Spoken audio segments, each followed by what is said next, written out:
என் அன்பு குழந்தையே, உனக்கான நல்ல விஷயங்களை செய்து கொடுப்பதற்காகவே உன் தாயானவள் இன்று உன்னை தேடி வந்திருக்கின்றேன்.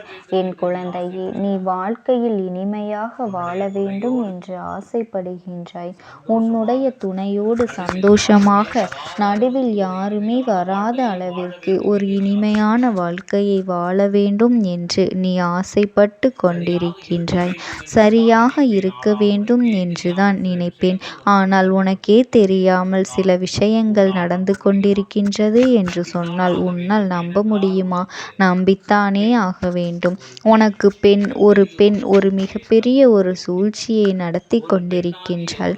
ஒரு பெண்ணாகிய ஒரு கொடிய எண்ணம் கொண்ட அவள் உன்னுடைய வாழ்க்கையை பார்த்து மிகவும் ஆசைப்படுகின்றேன். நீ எப்பொழுதுமே சந்தோஷமாக இருக்கின்றாய். உன் வாழ்க்கையில் எவ்வளவுதான் உனக்கும் உன் துணைக்கும் பிரச்சனைகள் இருந்தாலும் வாக்குவாதங்கள் இருந்தாலும் எந்த ஒரு விஷயம் இருந்தாலும் வெளியில் காட்டிக்கொள்ளாமல் எப்பொழுதுமே உன்னுடைய துணையை உயர்த்தித்தான் பேசுவார். எந்த ஒரு இடத்திலும் உன்னுடைய துணையை தாழ்த்தி பேசுவதே கிடையாது. அப்படி ஒரு அன்பான குழந்தை நீ. உன்னுடைய துணையாகிய உனக்கு எப்பொழுதுமே உனக்கு எந்த ஒரு விஷயம் செய்தாலும் அவன் எல்லோருக்கும் மத்தியில் நல்லதாகத்தான் இருக்க வேண்டும். அவனை யாரும் எந்த ஒரு விஷயத்திலும் தரக்குறைவாக பேசிவிடக் கூடாது, எந்த ஒரு மதிப்பும் இல்லாமல் பேசக்கூடாது என்று நினைக்கும் ஒரு அழகான பெண். ஆனால் அதை தவறாக ஒரு பெண் புரிந்து கொண்டு இவள் இந்த வாழ்க்கையில் இவ்வளவு நன்றாக இருக்கின்றாளே, இவள் வாழ்க்கையில் மிக அருமையான துணை வந்துவிட்டதே என்ற உங்கள் இருவருக்கும் நடுவே புகுந்து சில சண்டைகளை மூட்டிவிடலாம் என்பதற்காக உன்னுடைய துணையை பற்றி உன்னிடமும் உன்னை பற்றி உன் துணையிடமும் மாறி மாறி பேசிக்கொண்டே இருக்கின்றார்கள்.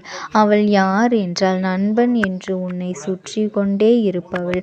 உனக்கு முன்வந்து நின்று, அதாவது உனக்கு ஏதாவது ஒன்று என்றால் உனக்கு முன்வந்து நின்று அவள்தான் சரி செய்து தருவாள். உன்னை போல ஒரு நண்பன் ஒரு தோழி கிடைத்ததற்கு நான் தான் கொடுத்து வைத்திருக்க வேண்டும். அவ்வளவு பெரிய நல்ல நண்பன் நல்ல தோழி நீ. உன்னுடைய கணவன் எனக்கு நண்பன், நீ வந்து எனக்கு ஒரு நல்ல தோழி என்று சொல்லிக்கொண்டு உங்கள் இருவரையும் பிரித்து வைத்து கொண்டு இருக்கின்றார்கள். பிரித்துவிட்டு நடுவில் புகுந்து விடலாம் என்று நினைத்து கொண்டு, அதாவது ஒரு பெண் உன் நண்பன் உன்னுடைய வாழ்க்கை உன் தோழி கெடுத்து கொண்டு இருக்கின்றாள். அதனால்தான் சில சமயம் உங்கள் இருவருக்கும் கருத்து வேறுபாடு வருகின்றது. நீ இதை சொல்வது உன்னுடைய கணவன் வேறு ஒரு விஷயத்தை சொல்வது உண்டு. துணை வேறு ஒரு விஷயத்தை சொன்னால் நீ வேறு ஒரு விஷயத்தை சொல்லும்போது உங்கள் இருவருக்கும் நடுவே ஒரு மிகப்பெரிய ஒரு பாலம் வந்து உருவாகின்றது. அதற்கு நடுவே வந்து விடுகின்றாள்.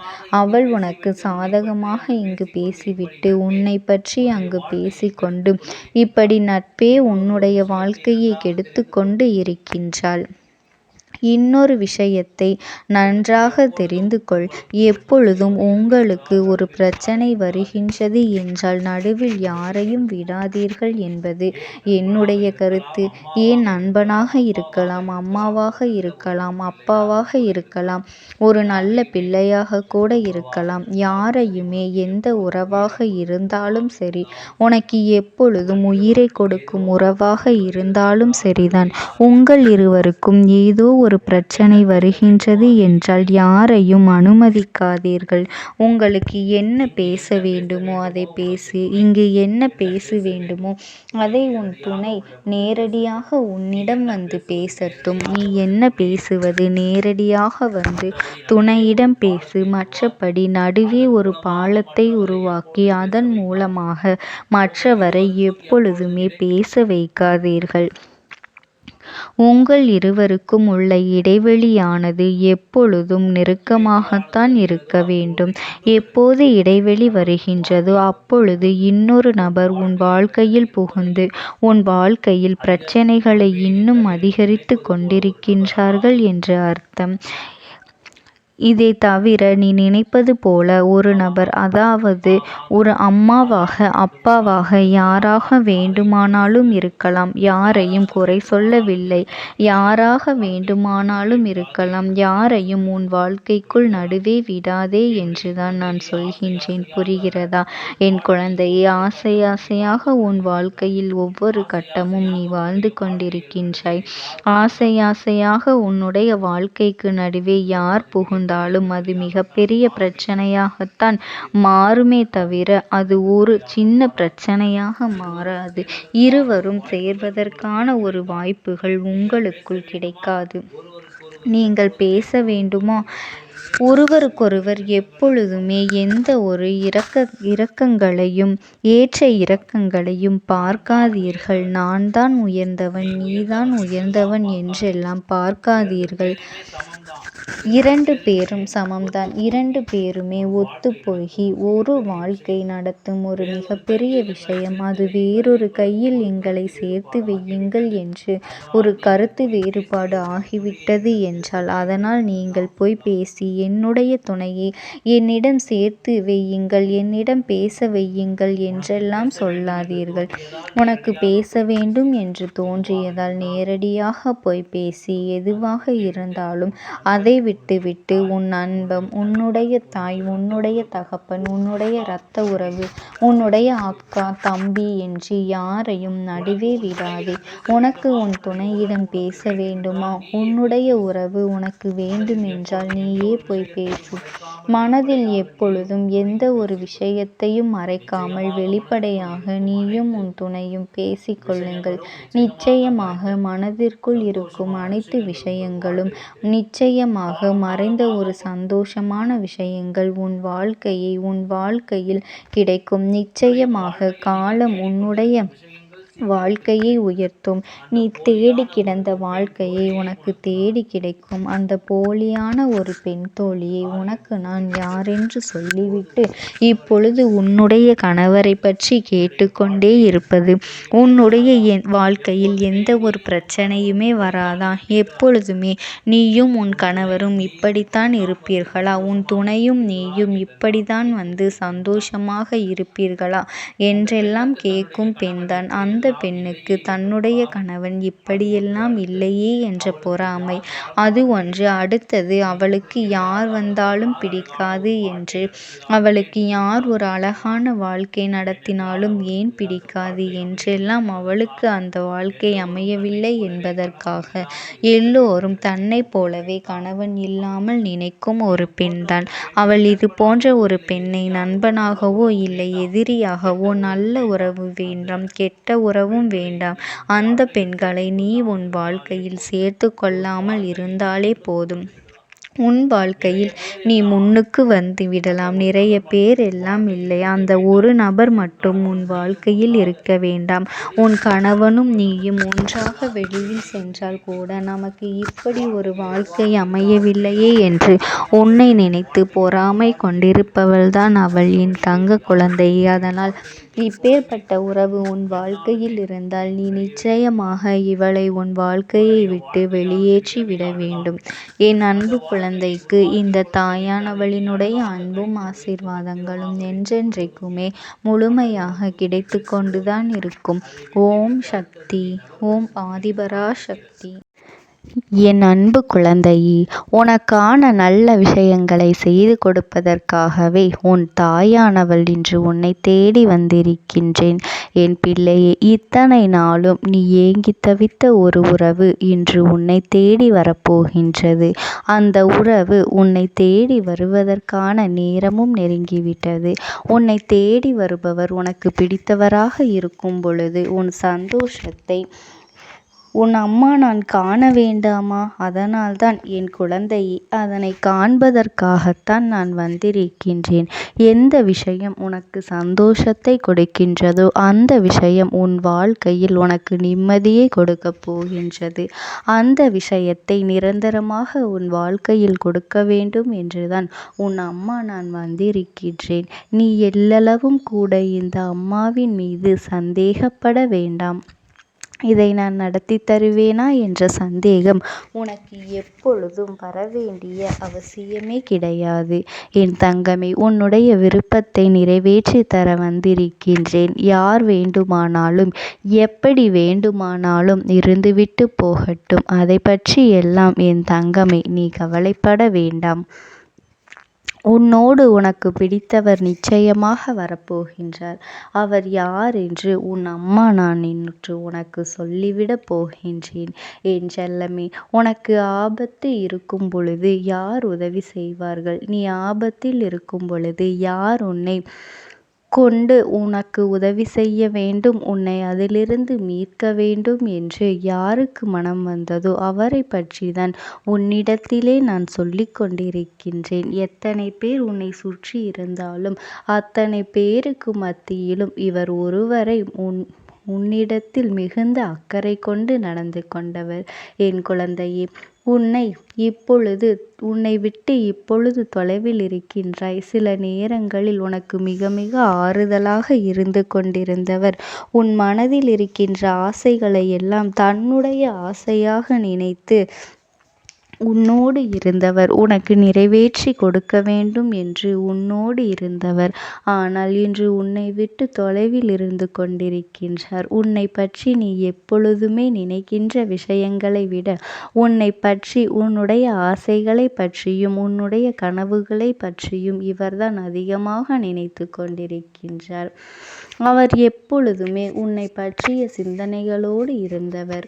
இப்பொழுது உன்னை விட்டு வெகு தொலைவில் இருந்து கொண்டிருக்கின்றார். உன்னுடைய நினைவுகள் எல்லாம் அவருக்கு இருக்கின்றதா இல்லையா என்பது கூட தெரியாமல்தான் இருந்து கொண்டிருக்கின்றாய். அதனால்தான் நீ மனவேதனையிலும் இருந்து கொண்டிருக்கின்றாய். மீண்டும் அவரோடு வாழ வேண்டும், அவரோடு சேர வேண்டும் என்று மனதார ஆசைப்படுகின்றாய் அல்லவா? எல்லாமே உன் அருகில் இருந்து எதுவும் இல்லாதது போன்ற ஒரு வாழ்க்கையை நீ உணர்ந்து கொண்டிருக்கின்றாய். வாழ்க்கையே வேறு வெறுப்பாகி விட்டது. இந்த வாழ்க்கை இதற்கு மேலும் வேண்டுமா என்று நீ வேதனைப்பட்டு கொண்டிருந்த சமயத்தில்தான் நீ என்னிடத்திலே வந்து வேண்டுதல் வைத்திருந்தாய். அம்மா, நான் உன்னிடத்திலே எதையும் கேட்கவில்லை. என் வாழ்க்கையை எனக்கு கொடுத்து விடுங்கள். நான் எப்படியெல்லாம் இந்த வாழ்க்கையை வாழ வேண்டும் என்று நினைத்தேனோ அது எல்லாம் இப்பொழுது வாழ முடியாமல் போய்விடுமோ? இப்பொழுது எதுவுமே இல்லாமல் வெறுமையாக இருக்கின்றேன். மீண்டும் எனக்கு அந்த வாழ்க்கையை கொடுத்து விடுங்கள் தாயே என்று என்னிடத்தில் வேண்டுதல் வைத்தாய் அல்லவா? என் செல்லமே, நீ எப்பொழுதுமே உயர்வான எண்ணங்களை மட்டும் மனதில் வைத்திருக்கின்றாய். உன் மனதில் இருக்கின்ற எண்ணங்கள் நிச்சயமாக உன் வாழ்க்கையை மீட்டு உன் கைகளில் கொடுக்கும் என்பதனை நீ நினைவில் வைத்துக்கொள். என் செல்லமே, இனி உன் வாழ்க்கையில் நல்லது மட்டுமே நடக்கும். நீ என்னை மனதார நம்பிதானே என்னிடத்திலே வந்து உன்னுடைய வேண்டுதல்கள் ஒவ்வொன்றையும் சொல்லியிருக்கின்றாய். உன்னுடைய வாழ்க்கையையும் கடந்த கால வாழ்க்கையையும் நினைத்து நீ வேதனைப்பட்டு கொண்டிருக்கின்றாய் அல்லவா?